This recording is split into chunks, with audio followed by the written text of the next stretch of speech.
අනිත්‍යගේ body එක හම්බ වෙලා ෂෙවන්ගේ ඇපාර්ට්මන්ට් එකේ තිබිලා. පේශාලි පුළුවන් ඉක්මනට එන්න. මොහොතකට පෙර පේශාලිට ලැබුණ ඇමතුම ඇගේ සිතේ තිබූ සැනසුම සම්පූර්ණයෙන්ම නිමා කර අවසන්ය.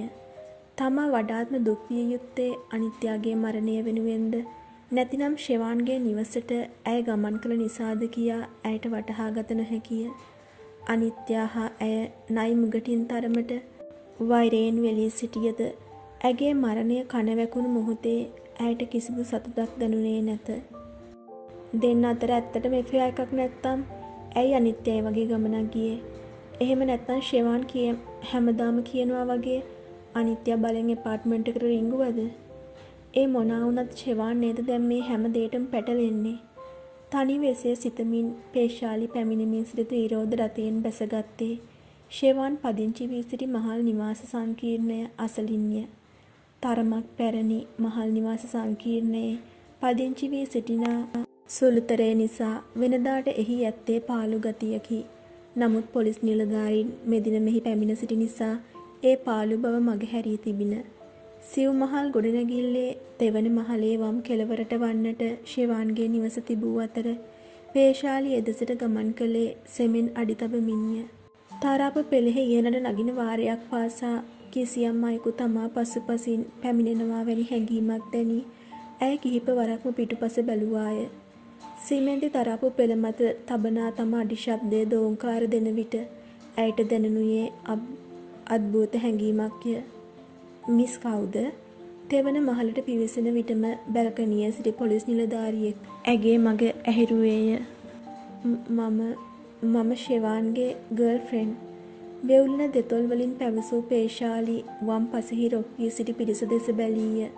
පොලිස් නිලධාරීන් අතරට මැදි වී ෂෙවන් බැල්කනියට හේතු වී බිම වාඩි වී සිටින ආකාරය ඇය දකින්නට විය. අනේ මට යන්න ඕන.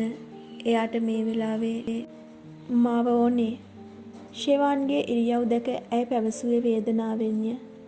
පොඩ්ඩක් ඉන්නකෝ යයි පැවසූ පොලිස් නිලධාරියා ඇගෙන් ඉවතට ගොස් ඔහුගේ ප්‍රධානියා යයි සිතිය හැකි පොලිස් නිලධාරියෙකු වෙතට ලංව පේශාලිව අතින් පෙන්වමින් කතා බහක නිරත වන ආකාරය ඇය බලා සිටියේ නොයිවසිල්ලෙන්ය. මිස් එන්න ඔයා. අනතුරුව යලි ඇය වෙතට පැමිණි එකී පොලිස් නිලධාරියා පැවසුවේය. ඒ අවසරයෙන් පේශාලි ෂෙවන් වෙතට ගමන් කළේ ගැහෙන සිතින්ය. අනේ පේශාලි මේ අයට කියන්න මම ඊයේ හිටියේ ඔයා එක කියලා. මම මේ මුකුත් දන්නේ නෑ. ඇයව දුටු වහාම ෂෙවන් කෑගසන්නට ඌයේ හඬමින්ය. ඔහුගේ එක් අතකට මාංචු දමා එය බැල්කනියේ ඌ ගරාදිවටට සම්බන්ධ කර ඇති වග ඇය දුටුවේ මෙවිටය. ෂෙවන් පේශාලි එසේ පවසමින් ඔහු අසල බිම දනගසා ගත්තේ කඳුලැලි වලින් දැස් බොඳ වූ මොහොතේය. මම මේකට සම්බන්ධ නෑ දෙයියනේ. මේ ගෑණි මොකට මෙහාට ඇවිත් මැරිලා ගියාද? ෂෙවන් දිගින් දිගටම හඬන්නට වූ අතර සියලු පොලිස් නිලධාරීන්ගේ අවධානය ඔවුන් වෙත යොමු තිබූ නිසා ඇයට තම සිතැඟි ඔහුගෙන් විමසීමට ඉඩක් නොවීය. ඒ අතර ඇගේ දැස් යොමු වූයේ විවෘතව ඇති දොර දෙසටය. ෂෙවන් නිතර භාවිතා කරන පොරවණයෙන් අනිත්‍යගේ සිරුර වසා ඇත. තමා පිටුපසින් එක්වරම හා හඬට පේශාලි හිස හරවා බැලුවාය. ඒ මියගිය අනිත්‍යගේ සිරුර රැගෙන යාමට පැමිණි නිලධාරීන්ය. මිස් බොඩිය කරන් යන්න කලින් බලනවද? ඒ අනිත්‍ය ලෝචිනී කියලා අපිට සැකයක් නෑ. ඒත් මිසුත් එයාව අඳුනන එකේ රැස්ව සිටි නිලධාරීන් අතර ප්‍රධානියා යයි සිතිය හැකි නිලධාරියා පේශාලි වෙතට ලං වී එලෙසට පැවසුවේය. මං ඇය ප්‍රශ්න කළේ බිඳුණු හඬිනි. ඔව් මිස් මිස්ටර් ෂෙවන්ගේ ගර්ල්ෆ්‍රෙන්ඩ් නම් අනිත්‍යව නොදැන විදිහක් නෑනේ. එහෙම නේද? ඔහු පැවසුවේ ඇයව සියුම් ලෙස පරීක්ෂාවට භාජනය කරමින්ය. අනේ මම බලන්නම ඕනෙමද? යයි විමසන්නට සිතුවත් අනිත්‍යගේ මලසිරුර තම පරීක්ෂාවට ලක් කිරීමෙන් ෂෙවන්ව බේරා ගැනීමට හැකි වේවි යයි කියා සිතමින් ඇය මලසිරුර අසලට ලං විය. මිනි මැරුමක් සිදු කිරීමට තරම් තමාගේ ආදරවන්තයා හට නුපුළුවන් බව ඇය හොඳාකාරවම දනි. නමුත් මේ හදිසි අනතුරක්ද කියාවත් නොදන්නා නිසා ඇයට උපකල්පනයන් වලට එළඹීමට අපහසුය. පේශාලි අනිත්‍යගේ සිරුර වෙත ලංවත්ම ඒ අසල සිට නිලධාරියෙකු ඇගේ සිරුර වසා තිබූ පොරවනය ඉවත් කළේය. සාමාන්‍ය තරුණියකට සේම මුත ශරීරයක් දෙස බැලීමට ඇයට දාත්ම ශක්තියක් නොමැත. ඇය දෙයත් මිටි මොලවාගෙන මර සිරුර වෙතටම ලංව එදෙස බැලුවාය. කළු පැහැති කෙටි ගවුමකින් සැරසී සිටි අනිත්‍යගේ කෙටි කොණ්ඩයෙන් ඇගේ නළලත වැසී තිබුණද නළලෙහි වූ පැල්මක් පේශාලි හොඳින් දුටුවාය. නැහැ මත වූ කරාඹුව දෙසද දෙකන් හැඩකර තිබූ කරාඹු යුගල් 3 දෙසද බැලූ ඇය අනතුරුව අඩක් විවෘතව ඇති අනිත්‍යගේ මුව දෙස බැලීය. මේක අනිවාර්යයෙන්ම ඊයේ ක්ලබ් යන්න නැති. පේශාලි එසේ සිතමින් අතීත සිදුවීම් සිහිපත් කළාය.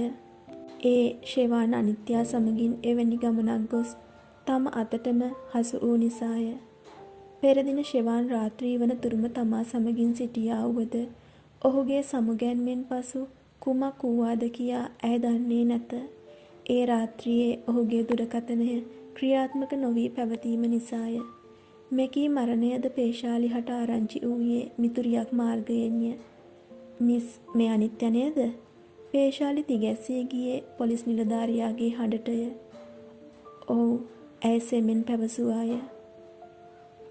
මිස් මට මිස් දන්න හැමදේම කියන්න. අනිත්‍ය ගැන, ෂෙවාන් ගැන, ඒ වගේම මේ දෙන්න අතර තිබ්බ රිලේෂන්ෂිප් එක මොන වගේද කියලා. මට හදිසියක් නෑ. හෙමීට හැමදේම මුල ඉඳලම කියන්න. මොකද අනිත්‍ය කාගේ කවුද කියලා අපිට තාමත් හොයාගන්න බැරි වුණා. ඒ නිසා මිස්ගේ හැම වචනයක්ම අපිට වැදගත්. ඔහුගේ කතාව අතරතුර පැමිණ සිටි නිලධාරීන් අනිත්‍යගේ සිරුර රැගෙන යන්නට වූ අතර නිලධාරියාගේ අනකිරීමෙන් ෂෙවාන්වද රැගෙන යාමට සූදානම් විය. අනේ සර්, මම වරදක් කරලා නෑ. මම ඊයේ 11 වෙනකම් හිටිය පේශාලි එක්ක. රැගෙන යන මොහොතේද ෂෙවාන් කෑ ගසමින් හඬන්නට වූ අතර පේශාලි ඔහු දෙස බලා සිටියේ වේදනාවෙන්ය. සර්, ෂෙවාන් අහිංසකයි. ඒ අයියේ රෑ වෙනකන් හිටිය මාත් එක්ක. වහා පොලිස් නිලධාරියා වෙතට හැරී ඇය තරමක් තදින් පැවසුවාය. තාම පෝස්ට්මෝර්ටම් එක ඉවර නෑ මිස්. අනිත්‍ය නැති උනේ කීයටද කියලා නොදැන අපිට බෑ කවුරුත් අහිංසකයි කියලා තීරණය කරන්න.